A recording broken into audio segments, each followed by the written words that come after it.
Hello, everyone. Thank you very much for your presence over here. My name is Josip Žužul, and I'm a postdoctoral researcher at the University of Genoa. And today, at the training session, I'm going to be covering the topic related to simulating thunderstorm winds on a complex environment using ACMI and snappyhexmesh. The outline of this presentation is as follows. First, I'm going to provide you some introduction on extreme winds like thunderstorms and atmospheric boundary layer winds. Then we're going to move to a selected case study, at which we're going to analyze the geometry generation procedure in an automatic way, mesh generation procedure. We're going to set up the case for the moving thunderstorm embedded inside the atmospheric boundary layer winds. We're going to perform some visualizations, and finally, we're going to sum up what has been covered during this training session. So the wind field generally is determined by the climatology of its larger scale area. So mid-latitude regions like Europe can simultaneously be exposed to different wind systems, like synoptic wind systems, which is where the extratropical cyclone is the characteristic one, and non-synoptic winds like thunderstorms. The everyday synoptic winds, like atmospheric boundary layer winds, blow near the surface of the Earth as a consequence of the large-scale atmospheric motion. The atmospheric boundary layer wind for neutral atmospheric conditions can be described by the following equation, where we can see that the velocity increases actually with the height, z above the ground level, as a function of the height. It's also a function of the roughness of the terrain and the friction velocity. Downbursts, on the other hand, are the outflows of a thunderstorm, and they are characterized by the vertical downward movement of cold air from the cloud base, which is essentially a dynamic impinging jet, which creates the divergent outflow in radial direction after the touchdown and creates the ring vortex at the gust front. These winds are known to be highly non-stationary, which cause substantial wind velocities in the near surface region, and they last for a short period of time over a limited spatial scale. The problem is that the formulations of codes and standards to design wind resistant structures are based on the atmospheric boundary layer winds, denoted by the blue line, which are associated with the extratropical cyclones. However, in case we have thunderstorm, we can have higher wind speeds in the near surface region, which can result in the underestimation of design wind loading, which can result in severe damage and collapse of structures. Now, with the background stated, we can move to the case study, which is going to be presented today. And this is the case study of a downburst event, which took place here in Genoa at August 14th, 2018. In this particular thunderstorm event, the thunderstorm properties were detected through the installed monitoring network, in particular the LiDAR scanners and profilers, and the radar data. More specifically, the downdraft diameter, denoted by the blue circle, was identified as being 4 kilometers, the touchdown location with the X, the vertical jet velocity, storm direction, and the storm translation speed. These were identified by the meteorological stations and the installed monitoring network. And also the atmospheric boundary layer properties were known from the airport meteorological stations. So we're going to analyze this case, and we're going to try to reconstruct this particular event in the perspective of a larger complex area surrounding Genoa, which is considered for the CFD analysis of the case, where we have the storm, which produces this vertical jet impinging downwards, but it also translates, it moves. So we have essentially two inflow boundaries, the ABL inlet, and we have the moving storm. This case is particular because it has it involves complex environment, like the topography. You arrived here in Genoa and you've seen that the topography of Genoa is quite hilly. We have quite a lot of hills and mountains in the surroundings, and a huge amount of buildings. So this is something we would like to model. The atmospheric boundary layer wind is going to be handled through the atmospheric models library. And the idea is to apply the dynamic meshes, which communicate through the partially overlapping sliding mesh interface, basically the arbitrarily coupled mesh interface cyclic ACMI. And the case is going to be presented in the perspective of OpenFOAM 2212. So the objective of the training session is to walk you through the setup of thunderstorm downburst event for a selected recorded full-scale event. And then we're gonna move to the second objective, which is to present the automatization of geometry generation procedure for complex environments, which involves the open source CAD software OpenSCAD and Python, the mesh generation procedure in blockmesh and snappyhexmesh. And finally, we're going to configure the case for the moving thunderstorm immersed in ABL winds. In the perspective of the geometry generation, it is crucial to understand how to approach the geometry generation in complex environments for wind engineering purposes. Generally, if you ever handled such cases, you should understand that generally you don't have any geometry available. And if you have it, you have to apply some certain geometry simplification measures, or you have to model it on your own. This data is usually stored in not very user-friendly formats. So you should understand like the time, the procedure which you should follow in order to not waste too much time along the way. So in the present case, the geometry consists of the topography related to the Earth's surface, so sea and mostly hills, and buildings in the area of interest. And the geometry was not available right away, like in STL format. So we just dump it in OpenFOAM, we mesh in Snappy, and we move on. But was rather provided by the municipality of Genoa in the ASCII file formats, specifically in the digital elevation model to model the terrain, and the GeoJSON format for buildings. Generation of terrain was pretty straightforward because we had like point cloud data, and we can use MATLAB, Python, Blender, or whatever we like to create the surface mesh in the STL. However, as there is an ABL inflow on the lateral boundaries, we cannot just use this STL. So it is highly recommended to make sure there is this artificial buffer region which would allow the ABL wind to develop. In our case, we have hills. So if we have hills and we just impose the ABL there, we're going to have a bunch of numerical instabilities. But it also makes it challenging to impose the desired inlet ABL profile on these irregular surfaces. The area of 32 times 32 kilometers centered around the downburst touchdown location was isolated from the generated terrain STL file.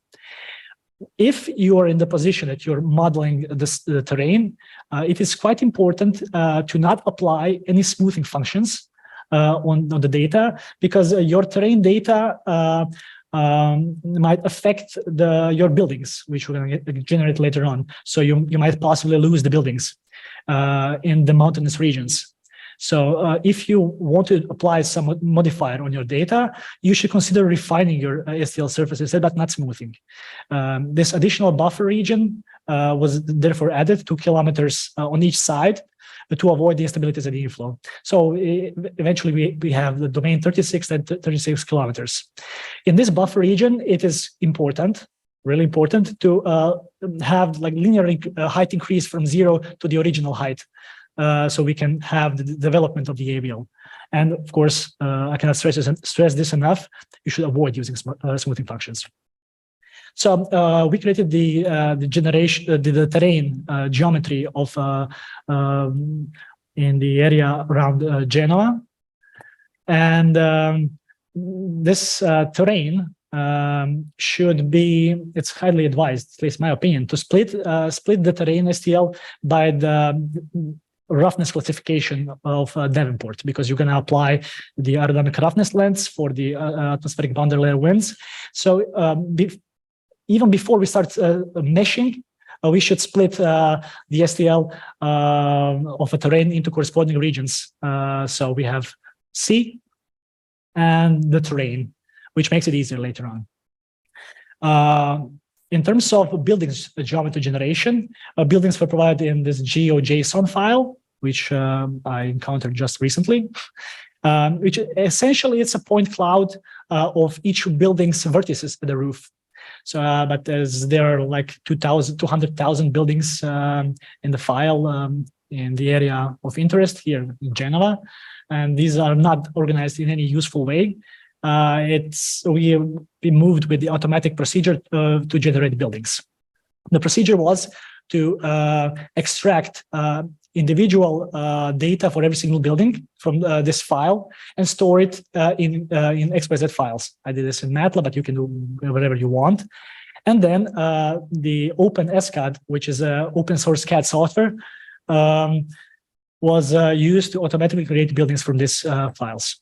So basically, files that you might encounter if you're going to be dealing with this kind of data is going to be stored in this way, more or less. So you have X, Y, Z components of coordinates of the vertices of the roof. So if we get rid of all this stuff and extract only the coordinates, we can represent buildings like the coordinates of the roof. Now, if we extract this, only like the relevant data in the building1.txt, for example, we can use this data to do like linear extrusion and represent our building. It is important to keep in mind that the original data set should be checked.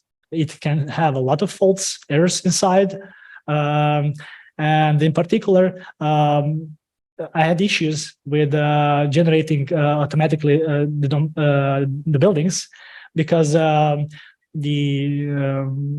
STL rendering was crashing because their points were too close because of the fault data. So you should check for clusters of points. If they're too close to each other, remove them, keep only one. And the roof heights were rounded to nearest point, half meter. So when we have this data in this individual building files like this, we can proceed with the OpenSCAD, which is an interesting CAD software, which is like programmers CAD software, which allows you to generate CAD through coding. So this is actually exactly what we need. You have a huge amount of relatively simple objects. There's a drawback. OpenSCAD uses its programming language, which lacks some functionalities of a modern programming language, but some smart people out there managed to develop a Python library to make it easier. So the Solid Python 2 library brings Python capabilities to OpenSCAD. And if we write a script in the following way, so we invoke Python 3, we import the Solid Python 2 library, we can write a function to process the collection of files, which basically compiles into the OpenSCAD code. Because it's difficult to write directly in OpenSCAD, we can do it in Python, which compiles into OpenSCAD. So we loop through all different structure types, because I had like folders, buildings, bridges, space, etc. So we'll loop for all building types, then for every single file in every single structure type. And then we extract all these coordinates, X, Y, Z, which I showed you earlier, and we group them. X, Y coordinate we store in coordinates of like a polygon shape, 2D in like a cross section, and the Z coordinate, which is indeed required for the linear extrusion. So we take the Z coordinates, we take the coordinates X, Y, and we append them to the variable building shape.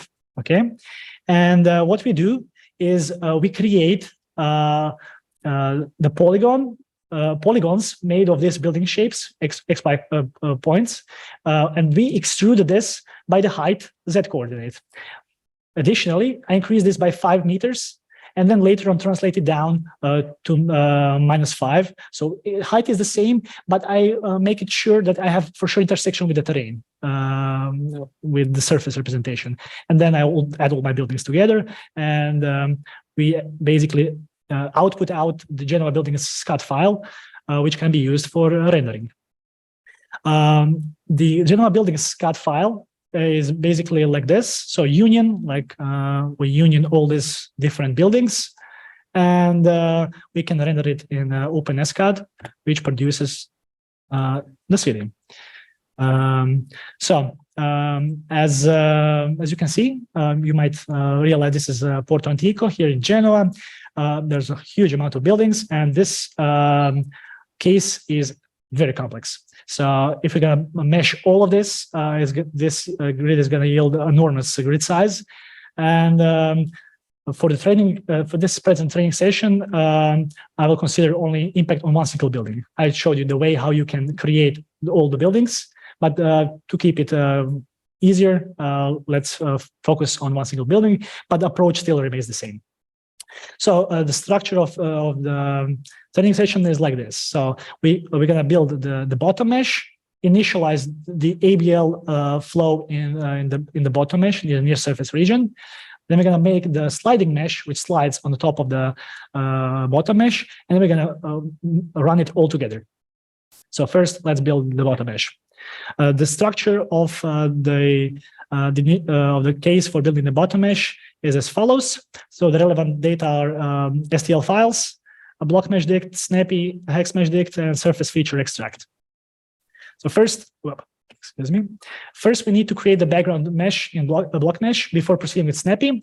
So we define in block mesh dict the edges, the corners of our domain, which is pretty straightforward. As I defined already, the boundaries minus 18 kilometers plus 18 kilometers, and the height 4.5 kilometer. We use just simple grading, and we specify our patches, south, north, west, east, bottom, top. It is suggested to keep them individually, not to merge them immediately, because you might later on analyze different wind direction angles. You can use the create patch dict later on to merge them depending on your wind direction. So this is the block mesh generated grid. Now, as we have generated the background mesh, we can proceed with extracting surface features, which is important to make the full use of snappyhexmesh. So in surface feature extract dict, we take the Genoa buildings STL file. Our buildings are stored there. We extract from the surface. We take all edges, so include angle 180, and then it produces the emesh file. Now we proceed with the snappyhexmesh. It is Snappy is composed of three modules, let's say, mesh constellation, snapping, and adding layers. I didn't use layers here because sometimes it can produce some weird results.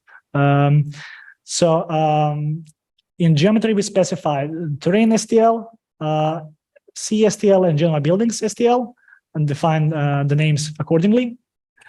In the calculated mesh controls, the features is very important because it relates to the feature edge specification, and actually it tells Snappy how we want to refine close to the edges. We use the levels, so we refine 4 to level 4 within 1 meter, level 4 within 2 meters. We approached similar with buildings. Then the refinement surfaces, we refine close to the terrain, sea, and buildings. And here you have to be careful if you're building huge domain, because these grids can be really huge. You have to balance with these, as the number of cells can really explode. So this one specifies the minimum and maximum level of refinement. We want to use 0 to resolve all angles. And for snapping, what I found interesting is with the number of feature snapping iterations, Snappy often crashes. So this is just something I want to share with you.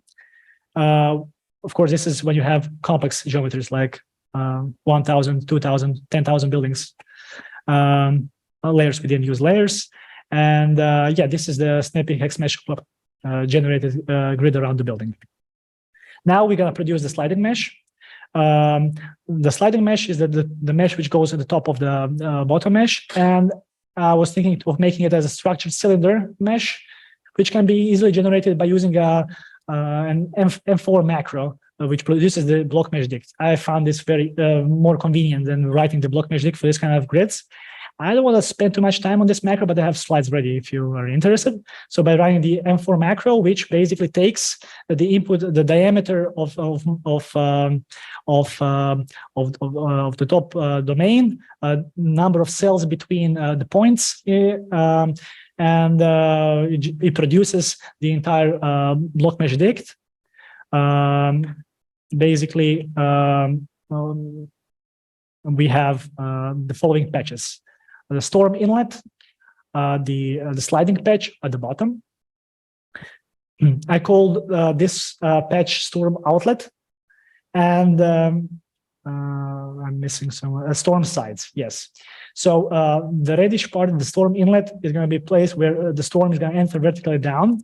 We don't want to have boundary immediately close to it, so I extended the domain a bit more to allow the flow to develop. That's it. We have these 4 patches. Now we're going to proceed with initialization of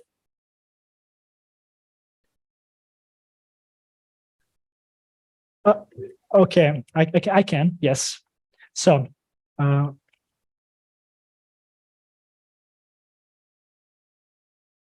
here, buffer region is at the very edge. So when you have, where is this? Here, you see from the top here at the very edge, there is a terrain as it is in the reality. However, if you want to put the ABL inlet over there, just a little bit, yes, to make your simulation, you're gonna have a hard time trying to impose the ABL inlet. So if you do it like this, like extend it a bit more, you can leave like the small region here on the 0 level, and then linearly increasing towards the realistic value. This, in our experience, should yield the most stable results, which would not affect the physics. Okay. Yeah, let's go.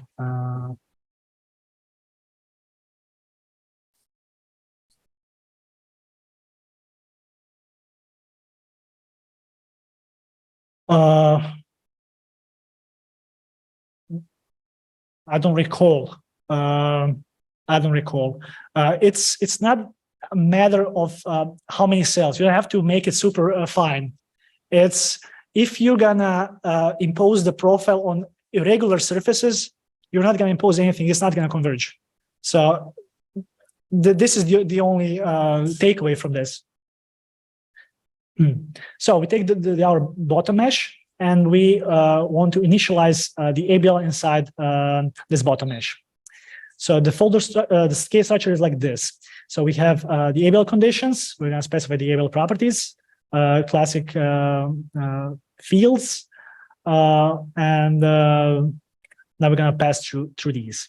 So in order to move from the generalized case where we have separated boundaries, north, south, east, west, we want to, as we know, for our specific case, we set one direction. We know where is ABL inlet, where is outlet.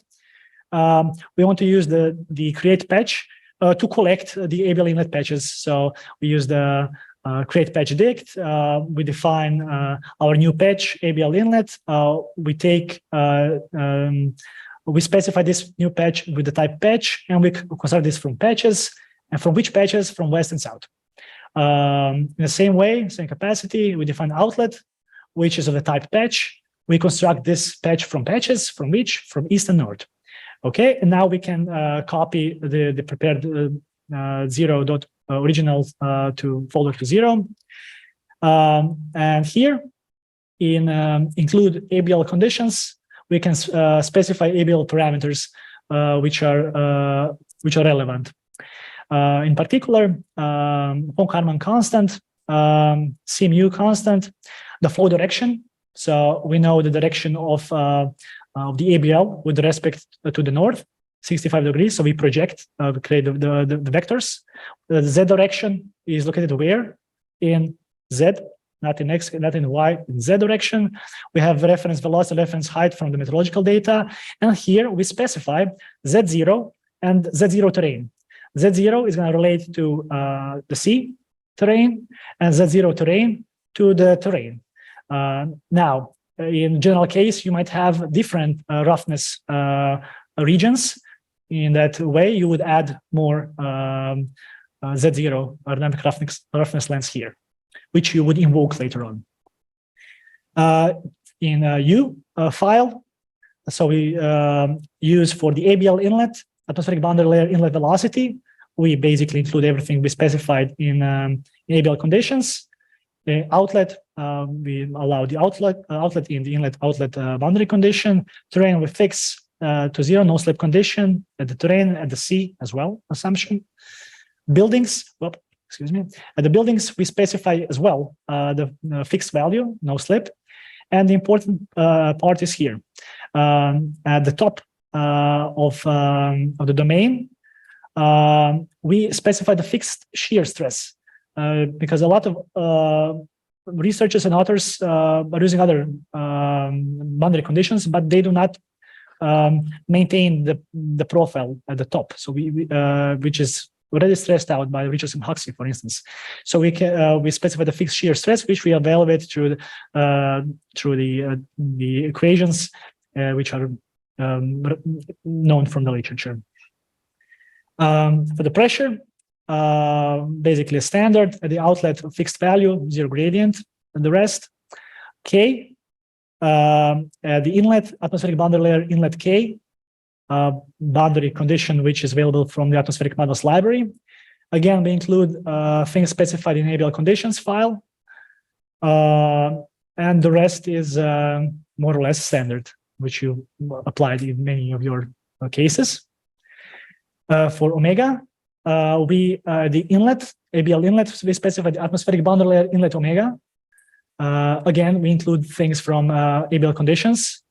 Inlet, outlet, the outlet, omega wall functions at the terrain, sea, buildings, and top is 0 gradient, again, standard. Boundary conditions. Nu T, this one is important. At Nu T, we include the ABL conditions. And now for the terrain and sea, so where we have the roughness, which might play the role. So the terrain roughness and the sea roughness, we specify the atmospheric Nu T wall function, and we use the specific Z0, which relates to its particular aerodynamic roughness length, which is derived by the Davenport's classification, terrain classification. Buildings, Nu T wall function, and the top is, this is quite standard.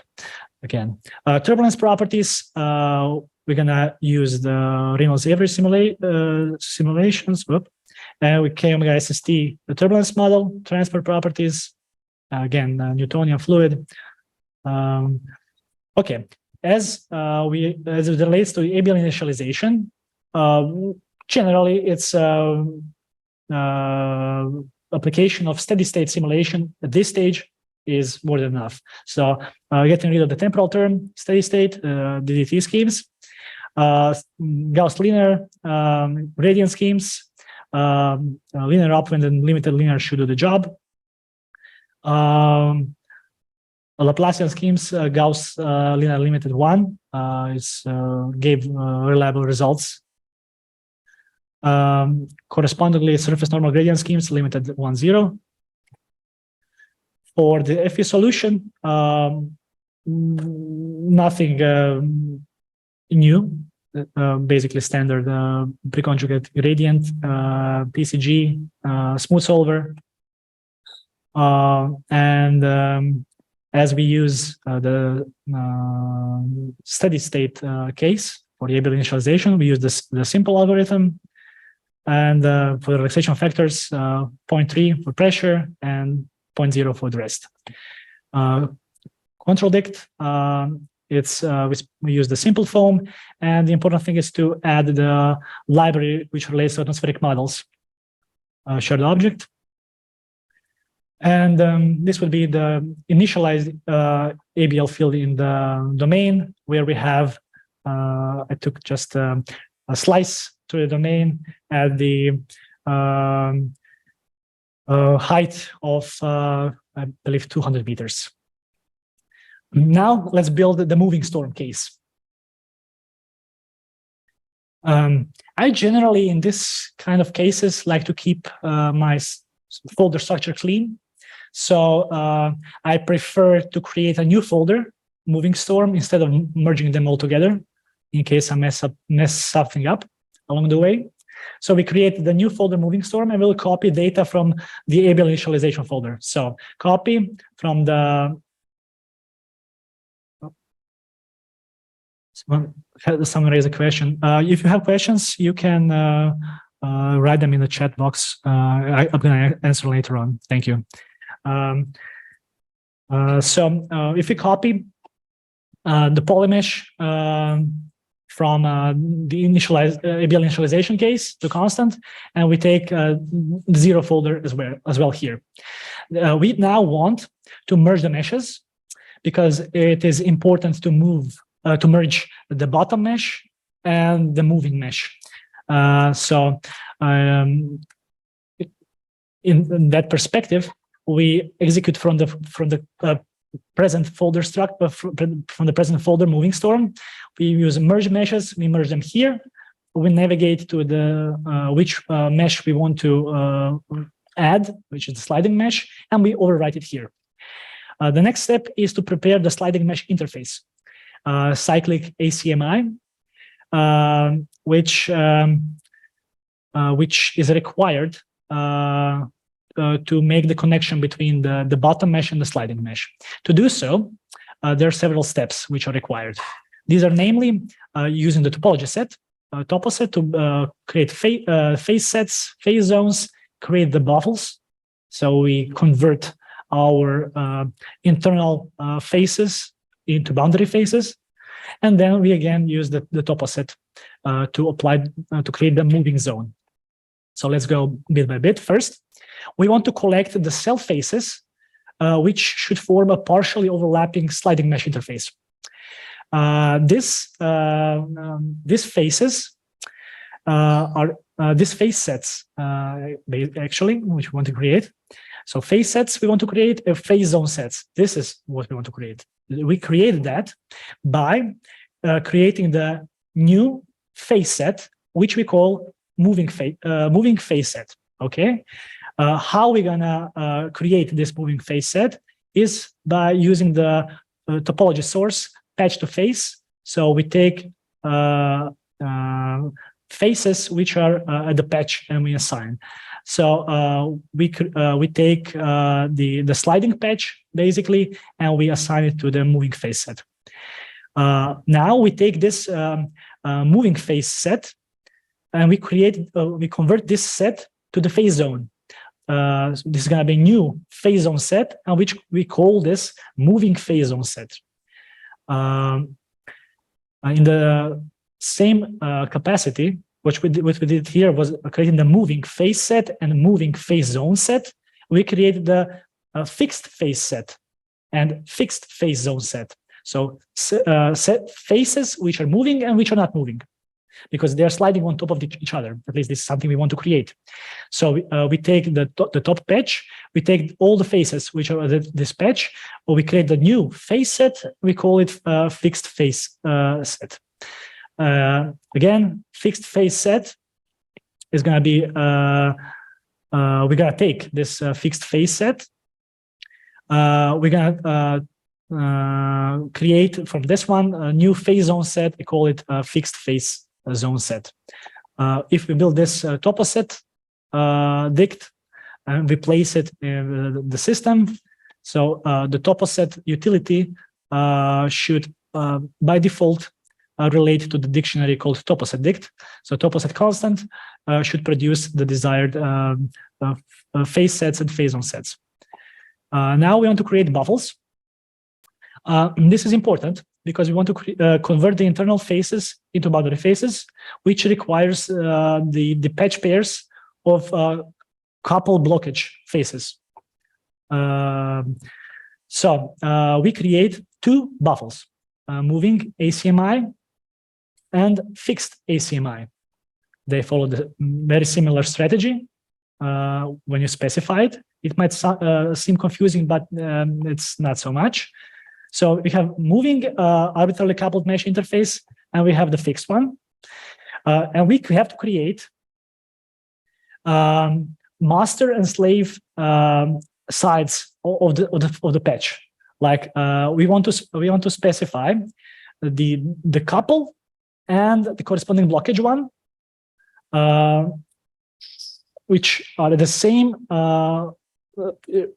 location, but we want to make sure, because we have sliding interface, to specify that the ACMI couple has the non-overlapping patch, which is the ACMI blockage.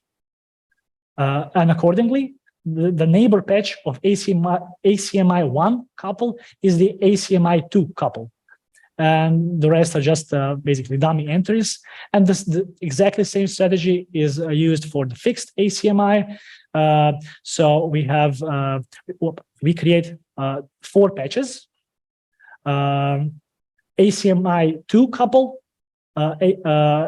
ACMI2 blockage, ACMI1 couple, and ACMI1 blockage. Okay, again, for the ACMI2 couple, it has the non-overlapping patch, which is ACMI2 blockage, and the neighboring patch is ACMI1 couple. Okay, now when we when we wrote the create buffles dictionary, we execute the utility create buffles override, and we create our buffles. Okay, now we want to collect all the cells which will be assigned the translational velocity of the moving storm. So we have one grid, another grid. We merge them. We created the interface. But now the last thing we have to do is to impose the moving of this top grid. How we can do this is again by using the toposet. How I usually proceed is I basically run my checkmesh, and checkmesh generates region 0 and region 1 sets. Okay, this is simple because checkmesh will report you have 2 regions. Okay, perfect. So we're gonna use this information, and we're gonna create our a new cell set, which we're gonna call fixed cell set, and the source is region to cell. Okay, we have 2 regions because they're 2 when we run the check mesh, it checks the mesh and sees, okay, you have 2 regions, and it's gonna know if you're gonna say use the region to cell. So take take the region where this point is located. Search for this point in our grid. Check in which region is it located. Take that region and create the cell set, which we called fixed cell set.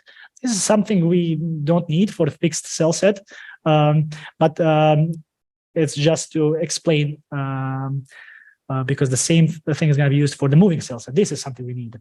So we use we did our check mesh. We created our regions. Now we look. We search for this point. We know where our top mesh is located. We find we specify point inside this mesh. We're going to use the region to cell. So we search in which region is it located. Okay, so getting the region associated to the top top mesh. Now take this region and create the cell set, and we call this cell set moving cell set. Now we want to create the cell zone for the moving domain because we cannot apply the moving. We cannot apply the dynamic mesh motion with the cell set. We have to convert it to the zone. which is a very straightforward task. So we take our set, which is called moving cell set, the one we just generated, and we use the source, topology source set to cell zone. Okay, we have this cell set. We convert it to cell zone. We're gonna make a new cell zone set, and we're gonna call this cell zone set moving zone. If we execute the topo set with the flag dictionaries and path to this dictionary, because we had already one topo set. The previous one was called topo set, default one.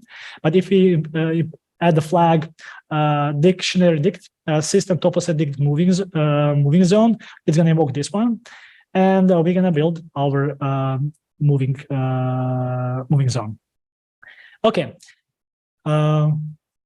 Now we want to prepare the dynamic mesh motion dictionary. In that perspective, we want to assign the translational motion to the cell zone. We take a look. We actually create our dynamic mesh dictionary. We use the dynamic final volume mesh dynamic motion solver.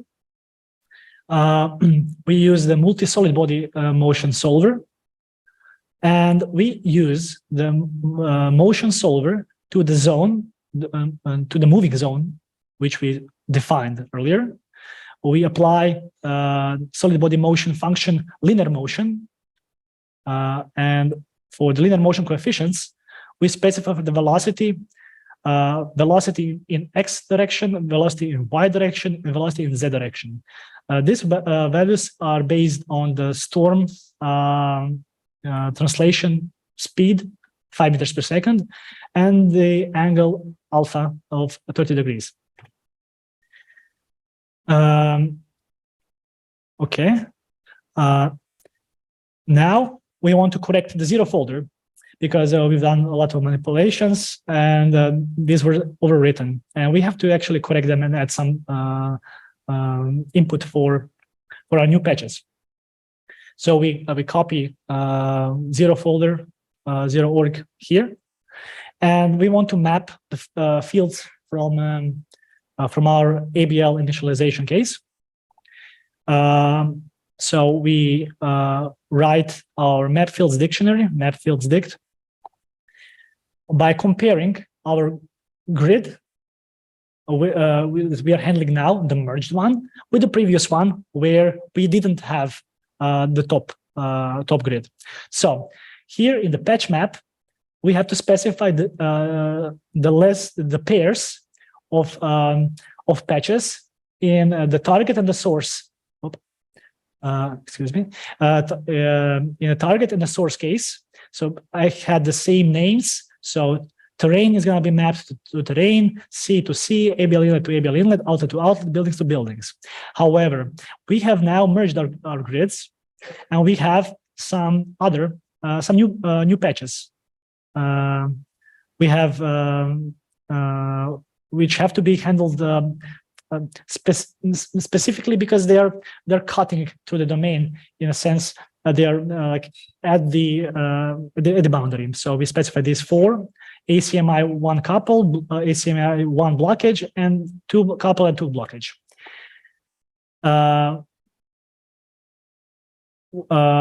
Okay. Yes, I forgot to mention. Then we use the map fields utility. We specify the source term as the latest time.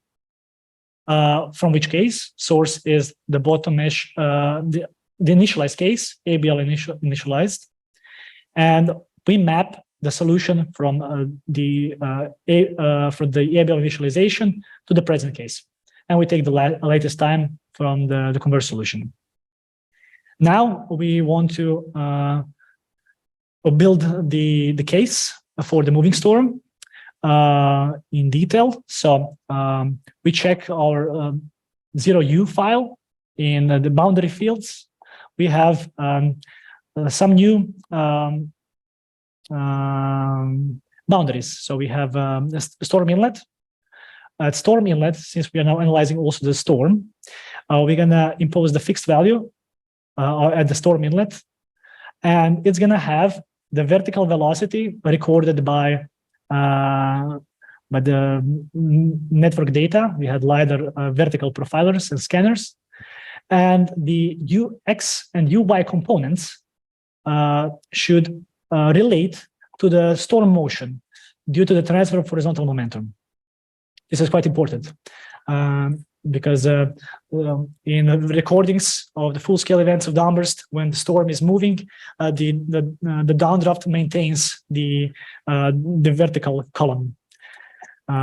If you don't specify this, you're going to have misalignment. The inclination of the jet. Storm outlet, storm side. This is a standard unit outlet, and here for the ACMI couple and ACMI 2 couple, you specify the cyclic ACMI. Nothing crazy here. Cyclic ACMI. For the blockage, this one is interesting. So ACMI blockage 1 and ACMI 2 blockage, we specify here the fixed shear stress. So the same one we applied on the ABL initialization, because here we basically what we are specifying is at a couple patches, use the interface, and where two grids do not overlap, there you specify the fixed shear as it should be.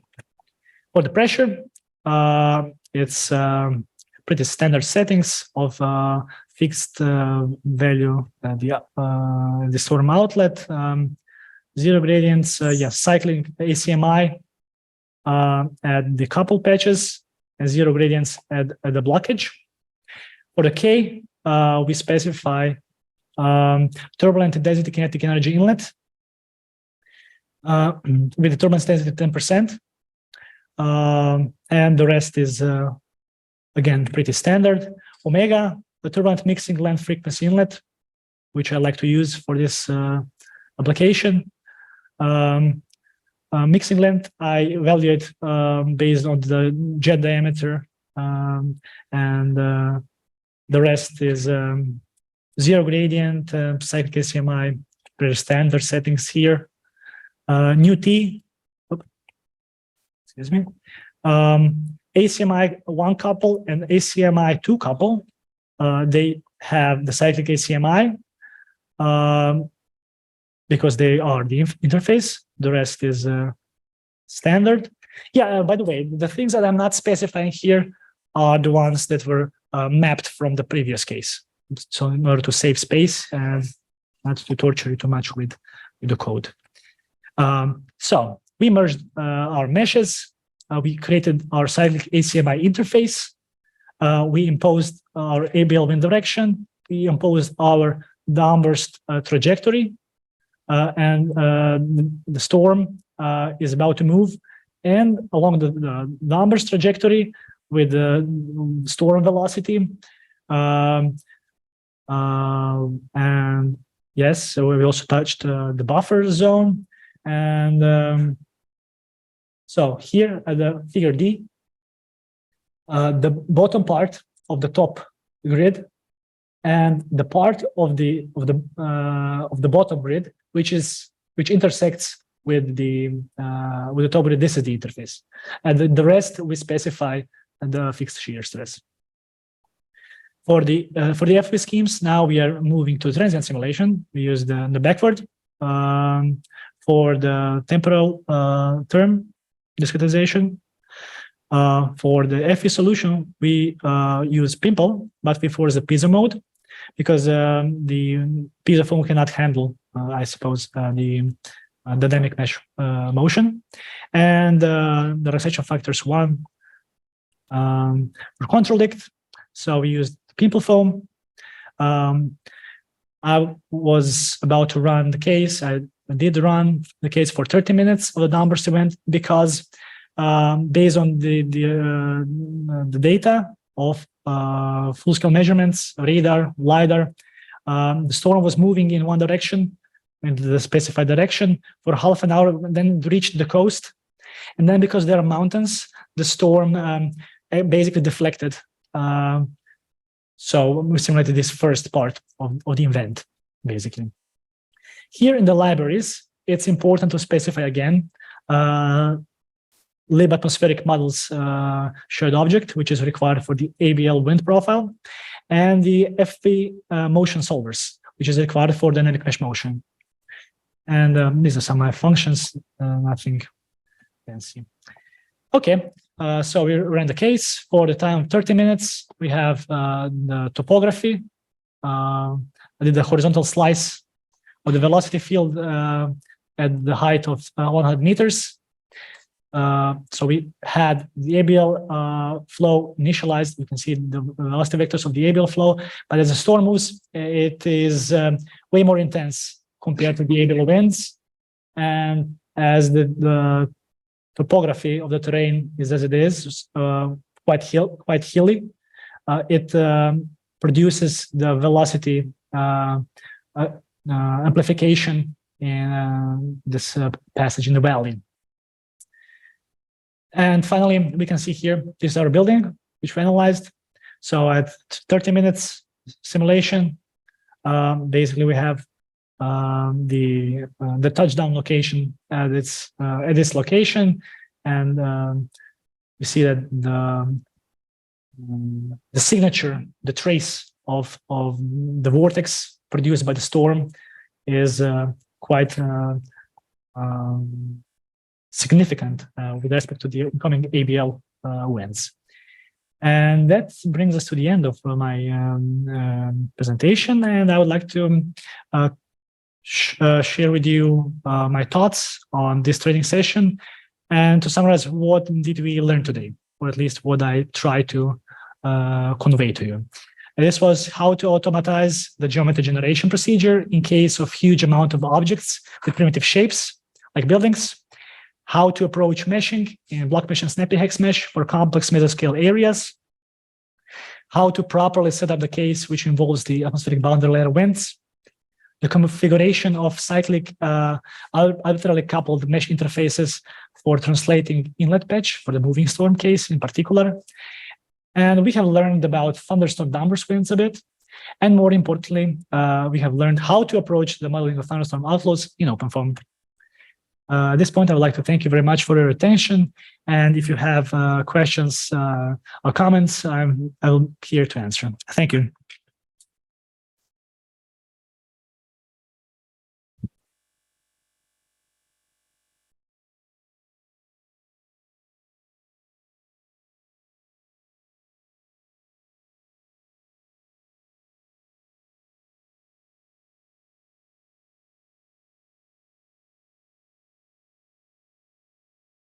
I see one question. Can we access to the examples and cases, especially the snappy hex mesh part?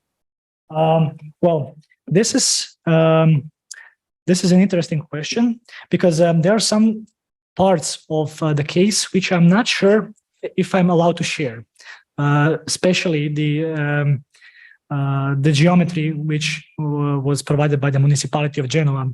So I should check this out, and then we can be in touch. Please drop me an email, and this is the best I can do.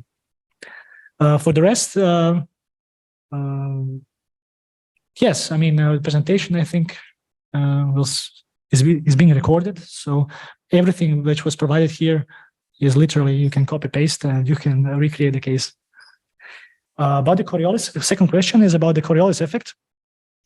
That's a good question. However, in this stage, it was not considered. Will it be considered in the future? I believe so, but at this point, it was not. Is it important? It might be. I lean on the part that I believe it is important. But so far, at this stage, it was not considered. Are there any further questions? 1, 2, 3. Okay, I don't know which order. Who's the chair? Okay.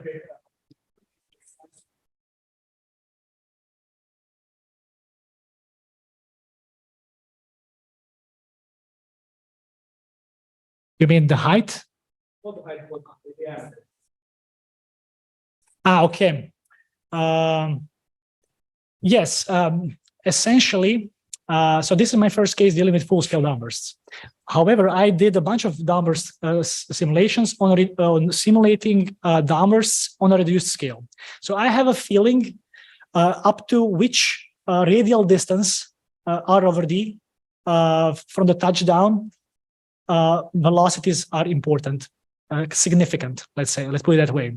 So as we have the 4 kilometers downdraft, so usually at least up to R over D2 is important.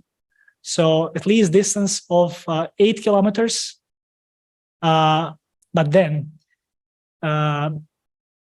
this should not necessarily be important for this particular case, because the broader idea is to create the mesh of Genoa, which will further be used for other applications. For instance, the effect of urban heat island, extreme katabatic winds, many things. So we want to make sure to cover bigger area. This is the reason why it's big. Can it be smaller? It can, but I would definitely not make it lower, smaller than 16 times 16 kilometers. I hope I answered your question. I remember I've seen hands.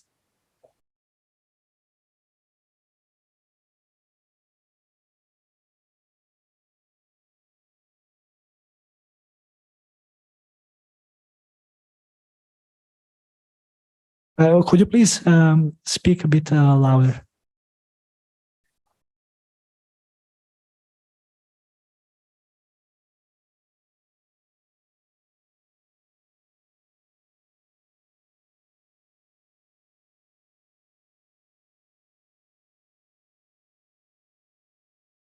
Okay. First question was, what is the advantage of this approach with respect to other Okay, so I come from the wind engineering discipline. So we want to focus on the effect of wind on the structures. We don't care too much, let's put it this quote unquote, on the storm genesis. So we don't use the cloud models. Some of my colleagues are using this, but they are more interested in the atmospheric physics, in the physics of the atmosphere, microphysics. You can use this, but it's just you use more computational resources, and then you're not sure if you're going to be able to resolve the flow close to the surface. And what we want to do is to analyze the impact of wind in the region close to the surface.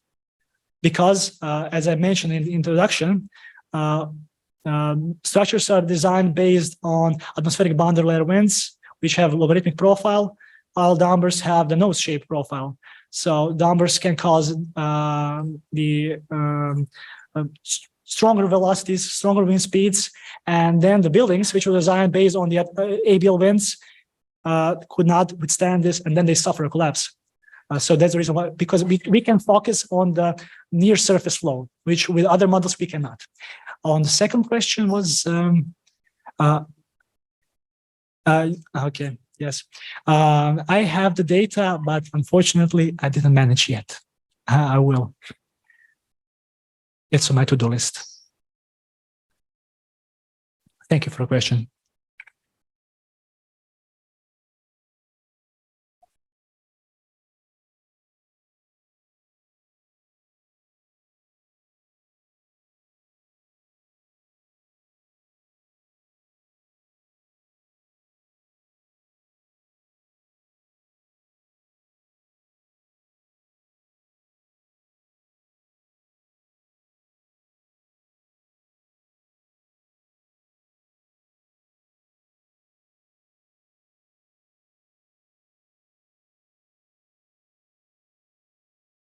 I know I used it. Yeah.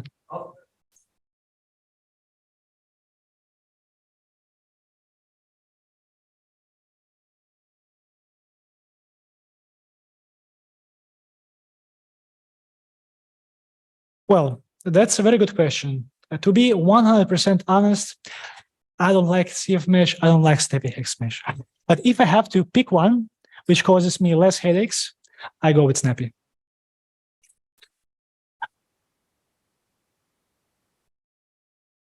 Tell me.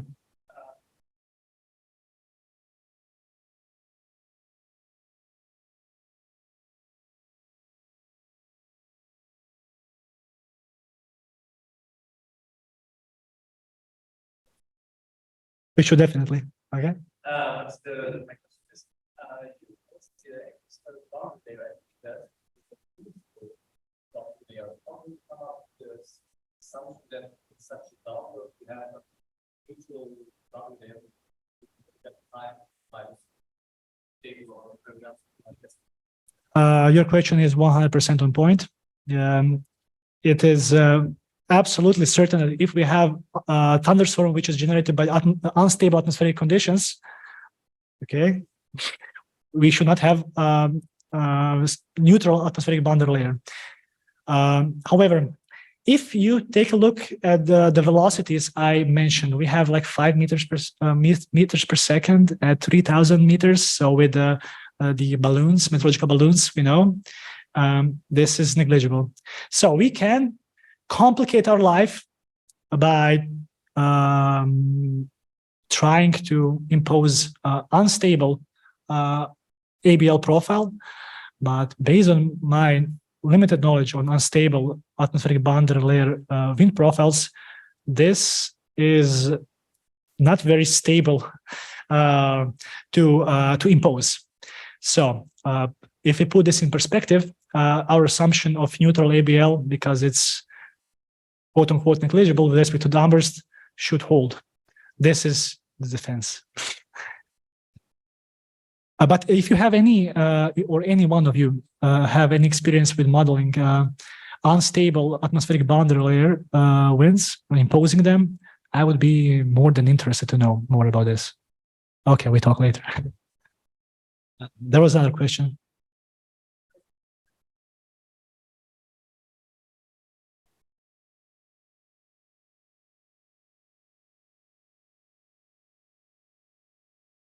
Excuse me, I cannot hear you. Do we have a microphone?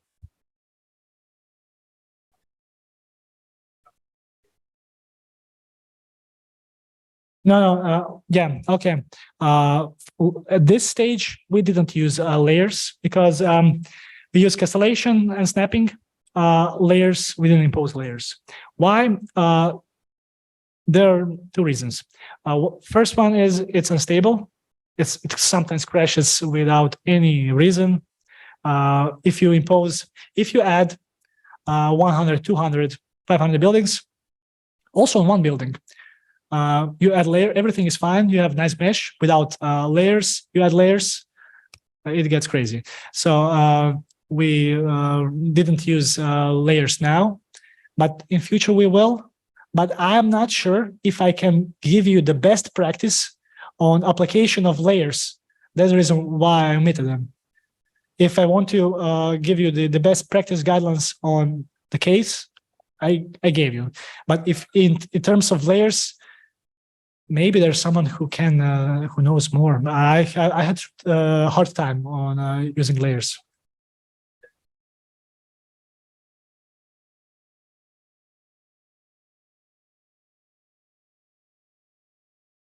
Okay, wait a second. Are you talking about the snappyhexmesh procedure with adding layers?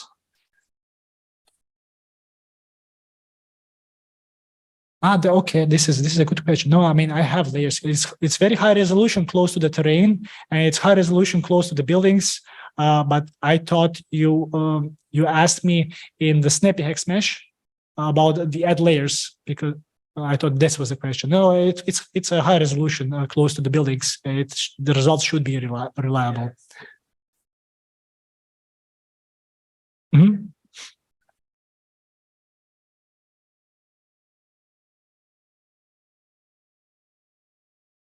Mm-hmm.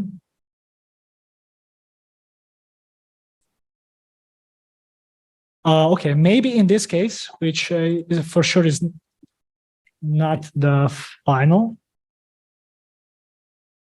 because I include here only one building just to demonstrate the case. So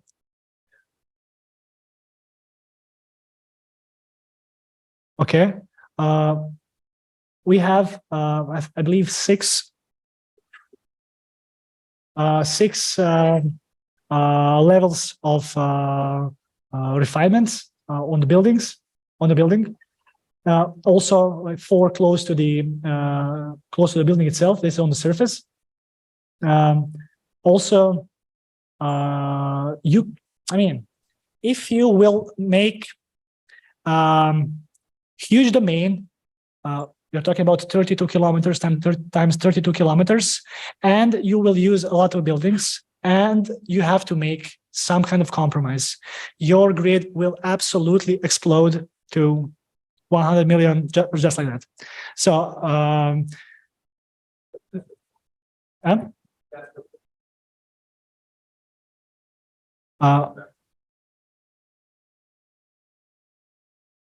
yes, but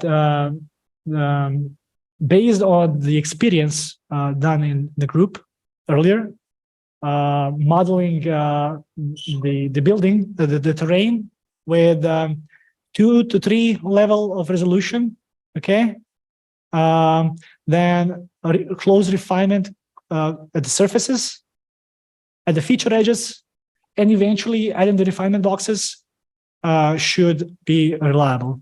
Now, how reliable? Well, we have to have reliable measurements first, which is also a problem.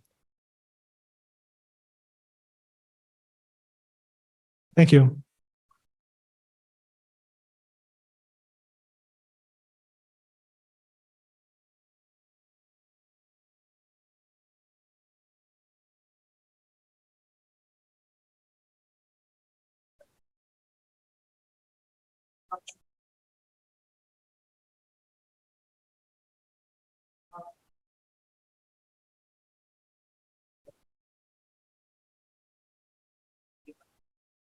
But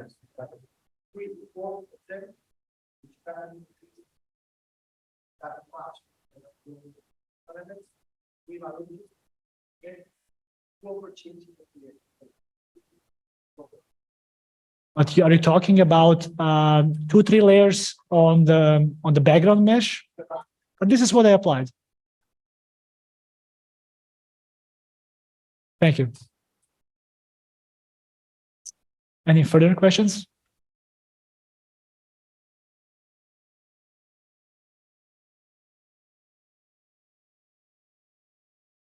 Yes.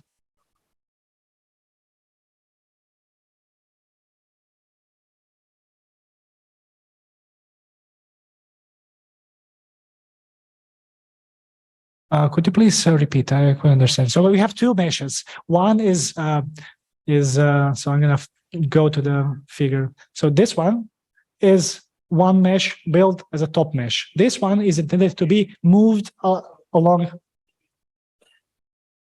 Exactly.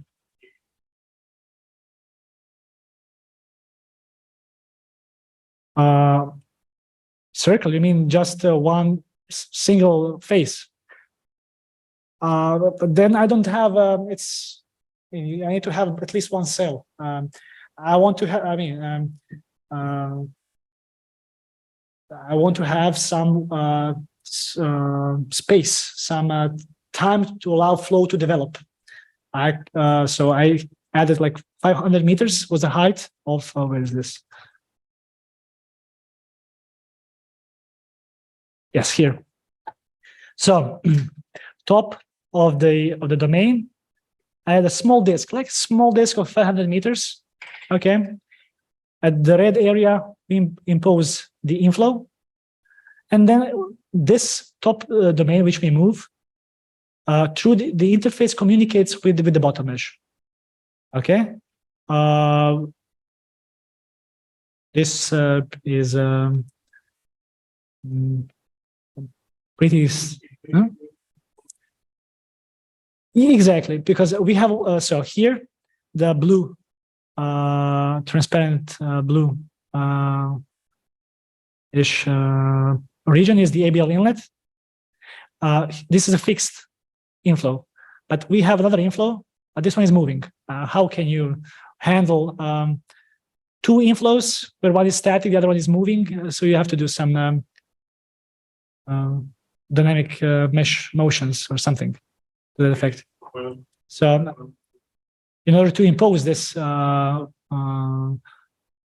condition to move the inflow, I use the dynamic meshes, where one is sliding on top of the other. So the bottom of the bottom part, what is this?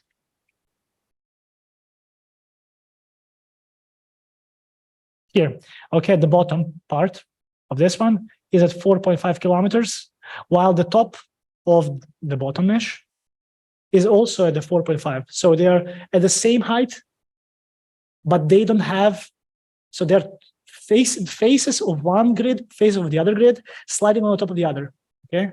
So different faces. And then they communicate through the ACMI.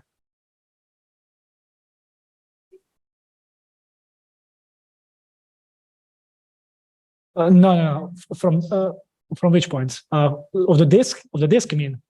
No, disk is 500 meters. From the bottom, from the ground level to the top is 4.5. So in total, would be 5K.